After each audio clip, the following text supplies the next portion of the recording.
¿Qué tal? Sean todos bienvenidos a una nueva edición de Historias Innecesarias. ¿Cómo les va?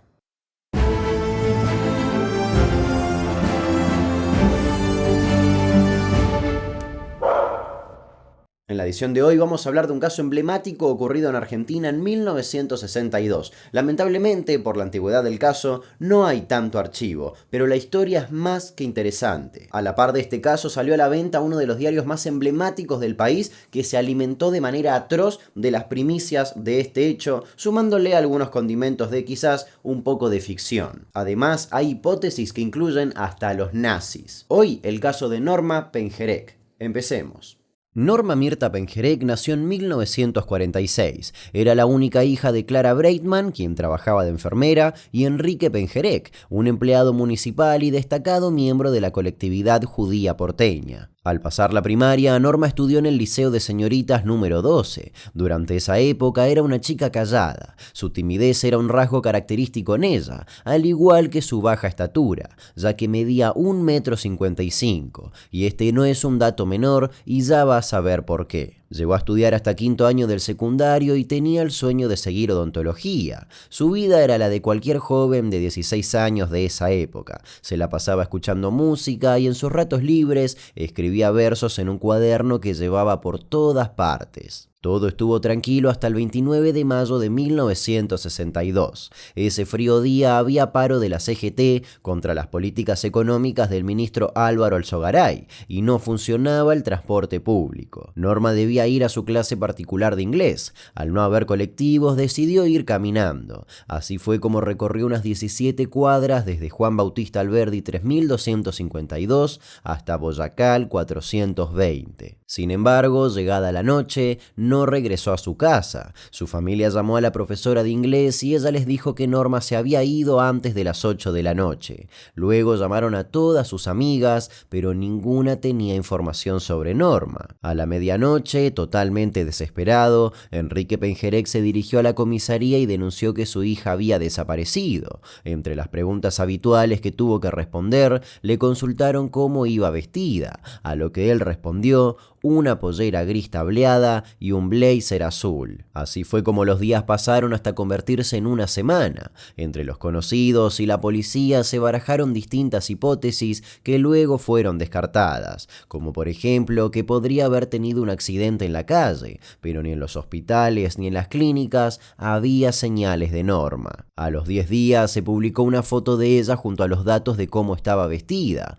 Ante ese pedido de búsqueda, le llovió información a los Pengerek, pero nada los llevó más cerca de su hija. Hubo gente que se equivocó, otros que mintieron, algunas bromas y hasta una persona que pidió 2.000 pesos para revelar la verdad sobre la muchacha, pero se descubrió que no sabía nada y lo único que recibió fue quedar detenido por tentativa de extorsión. Todo parecía apuntar a que Norma Pengerek iba a inmortalizarse en la larga lista de los ficheros de la sección desaparecidos del departamento de policía. Sin embargo, el 15 de julio de 1962, 50 días desde la última vez que Norma había salido de su casa, la investigación se sacudió. Ese día, el perro de uno de los guardias de la Reserva Santa Catarina se quedó oliendo una zona específica entre el barro. Su dueño, al verlo, se acercó y vio lo que parecían dedos de una mano semienterrados. El hombre llamó a la policía y agentes de la comisaría de Lavallol se presentaron al instante. Se pusieron a trabajar en el momento y lo que parecía ser solo la parte de un cuerpo terminó siendo un cadáver entero de una mujer, en avanzado estado de descomposición y semidesnudo. Solo tenía puesta la bombacha y un pañuelo alrededor del cuello. Entre la tierra se encontraron también un corpiño, un pullover de color marrón y una enagua celeste. Las autoridades ataron cabos sueltos y lo enlazaron rápidamente con la misteriosa desaparición de Norma, y así como se apresuraron para sacar conclusiones, también lo hicieron para trabajar, ya que luego de un tiempo salió a la luz que los policías provinciales habían actuado con poco profesionalismo. No habían acordonado el lugar para conservar huellas, pisotearon la escena, el hombre que había encontrado el cuerpo no declaró en la causa y dejaron de lado las prendas encontradas en la escena escena del crimen. El descubrimiento dio paso a la investigación del forense Carlos Garay. Al otro día, la familia Pengerek fue informada de que habían encontrado un cuerpo que podría pertenecer a Norma, a pesar de que había algunos detalles un tanto particulares. La primera autopsia determinó que se trataba de una joven de unos 20 años de edad, 4 años más de los que tenía Norma. A esa incongruencia se le sumó que la víctima medía 1,65 de estatura, 10 centímetros más que Norma. Además, las 3 prendas halladas junto al cadáver no pertenecían a Norma Pengerek. Como había declarado el padre en la denuncia de desaparición, su hija llevaba puesta una pollera gris y un blazer azul, no un pullover marrón y una enagua celeste. La familia Pengerek, al enterarse, se acercó a la morgue de La Plata. Decidieron hacer un reconocimiento y se llevaron una sorpresa. El cadáver desfigurado que habían encontrado en Lavallol no se parecía nada a su hija perdida. El examen médico forense arrojó que la mujer había sido estrangulada con un alambre y le habían cortado la vena cava superior. El 23 de agosto de 1962, a casi 2 meses de la desaparición, se llevó a cabo una segunda autopsia. Esta vez el encargado fue el doctor Antonio Lara. De ese análisis se pudo rescatar una huella dactilar, más precisamente del dedo anular de la mano izquierda. Según el forense, era la única huella reconocible. La comparó con la muestra de la ficha dactiloscópica de Pengerek y resultó que tenía 18 puntos en común, muchos más de lo que la ley admitía como suficientes para acreditar la identidad de una persona. Ante la duda, consultaron al odontólogo Marcelo Manefa, quien atendía a Norma. Este reconoció que la dentadura del cadáver era la de Pengerek. Con ese testimonio, la justicia dictaminó que el cadáver de Lavallol era el de Norma. La causa por homicidio recayó en el juzgado del doctor Alberto Garganta, en los tribunales de La Plata. El 25 de agosto de 1962, el cuerpo fue devuelto a la familia y la decisión fue darle sepultura en el cementerio israelita de La Tablada. Una multitud acompañó al féretro y la investigación se paralizó. No hubo interrogatorios con resultado significativo, no recorrieron la estación de Floresta para buscar testigos, absolutamente nada. Lo único que había eran varias contradicciones y 10 centímetros de más. Pero casi un año después, el 15 de julio de 1963, apareció nueva información incriminatoria. Había declarado María Mabel Sisti, una prostituta de 23 años de edad que había sido detenida en la terminal de trenes de Constitución por la Brigada Moralidad, quienes teóricamente controlaban los excesos de la noche. Una vez en la comisaría, Sisti fue interrogada por el comisario Jorge Coloto, de la Policía Federal, y por el subinspector Bodev y el subcomisario Toledo, ambos de Lavallol. A medida que pasaban las preguntas, ella dijo: "Yo sé quién mató a la chica Pengerek", y siguió con la declaración diciendo: "Fue Pedro Vecchio". Pedro Vecchio tenía 47 años, era viudo y tenía 2 hijas. Era conocido en Florencio Varela por ser el dueño de La Preferida, una zapatería local. Además, en aquella época, acababa de ser electo concejal por la Unión Vecinal. Su reputación, en teoría, era intachable. Según la declaración de María Mabel Sisti, afirmaba que el zapatero estaba involucrado en la trata de personas y que lideraba una banda que secuestraba jóvenes. De esa supuesta banda también formaba parte la dueña de una boutique de la misma localidad, Laura Mucio de Villano, quien en teoría era la madama o encargada de un burdel. Y con tan solo ese testimonio se sacaron las conjeturas de que a Norma la habían secuestrado, drogado y que se la habían entregado a un cliente para una orgía mientras le sacaban varias fotos. Sisti afirmó que Norma no quería participar de esa supuesta fiesta y que ante esa resistencia la siguieron drogando. Luego de eso, según su relato, Pedro Vecchio la acuchilló y la estranguló, para luego esconder el cadáver en el sótano del chalet, y cuando el cuerpo comenzó a descomponerse, fue enterrado en el terreno baldío de Lavallol, donde luego fue encontrado. Ante la difusión de la declaración de Sisti, los medios nacionales abrazaron el escándalo del crimen como si fuera propio. La noticia se replicó a nivel nacional como nunca antes había pasado con un crimen. Los cabos sueltos que quedaban por atar fueron manipulados por la opinión pública, señalando al asesinato como un crimen político, ya que Pedro Vecchio era un concejal peronista y la familia Pengerek era radical. Nadie se basaba en ningún tipo de evidencia ni investigación, sino en puras conjeturas. Sin embargo, María Mabel Sisti cambió su declaración en varias ocasiones. Primero dijo que conoció a Norma en Lomas de Zamora, luego que fue en la estación de Flores, luego que en realidad fue en la casa de Laura Mucio. Incluso en una oportunidad involucró a Fabricio Mucci, un estudiante de 23 años, dueño del chalet Los Eucaliptos. Mabel dijo en una de sus tantas declaraciones que conoció a Norma en una fiesta que se hizo en ese lugar. A raíz de eso, y sin importar que las declaraciones de Mabel cambiaron al menos 4 veces, Fabricio fue otro de los señalados como culpables. Se le pidió declaración y primero dijo que había sido testigo del crimen, pero al día siguiente se desdijo para aclarar que había sido torturado para dar una falsa declaratoria. Pero la opinión pública, por su parte, ya había encontrado a sus culpables, la dupla Pedro Vecchio-Laura Mucio.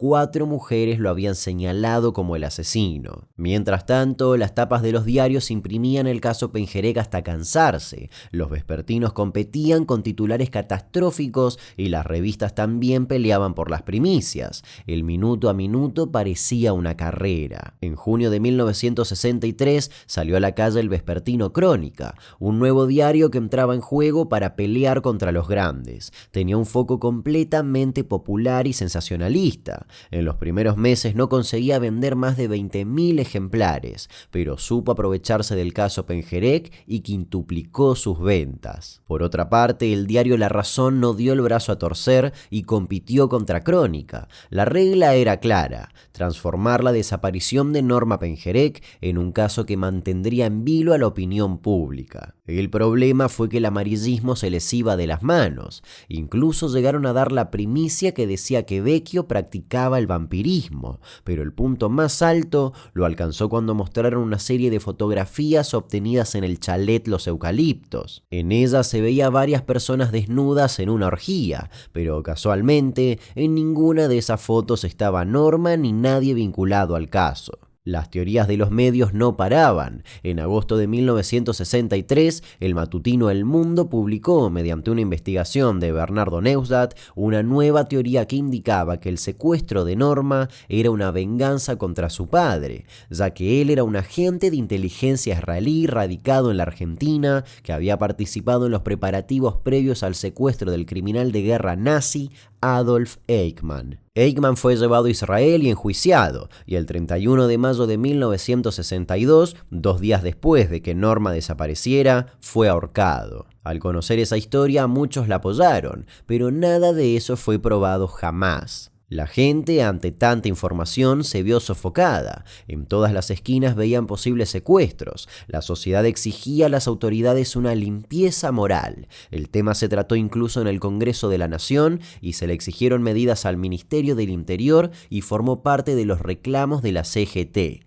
Todo era un caos, hasta que se supo que gran parte del caso era mentira. La historia dio un giro cuando María Mabel Sisti, al no poder solventar ni comprobar absolutamente nada de lo que aseguraba en sus declaraciones, se retractó y dijo la verdad. No tenía idea de lo que le había pasado a Norma porque estuvo en un asilo de menores desde el 27 de junio al 9 de julio de 1962, justamente en el periodo en el que Norma desapareció. Mientras estaba en el asilo de menores, un oficial de la policía la visitó y le dijo exactamente las cosas que tenía que declarar. De esa manera, la hipótesis sobre Pedro Vecchio y su organización de trata de personas lentamente empezó a desmoronarse. Mientras tanto, Vecchio se alejó de Florencio Varela y estuvo prófugo, hasta que se presentó ante la justicia el 23 de septiembre de 1963. Ahí testificó nuevamente y dijo: «No conozco ni maté a Norma Pengerek». A pesar de eso, 2 días más tarde, el juez Garganta dictó la prisión preventiva para Vecchio, Sisti, Mucci y el fotógrafo Mario Félix Conte. Pero nuevamente, el caso tomó otro camino gracias a otra declaración de Sisti. En su nueva declaración habló de un fotógrafo de apellido Fernández. Al parecer, él le había pagado 50.000 pesos para que ensuciara a Vecchio y a Mucio de villano. La razón del fotógrafo Fernández para incriminar a Vecchio, que él le había dado alojamiento a su hija, que era amiga de las hijas de Vecchio, cuando ella se peleó con su padre. Y con ese testimonio final, la causa se cayó a pedazos. Todos los involucrados quedaron libres y fueron sobreseídos en 1963 y 1965.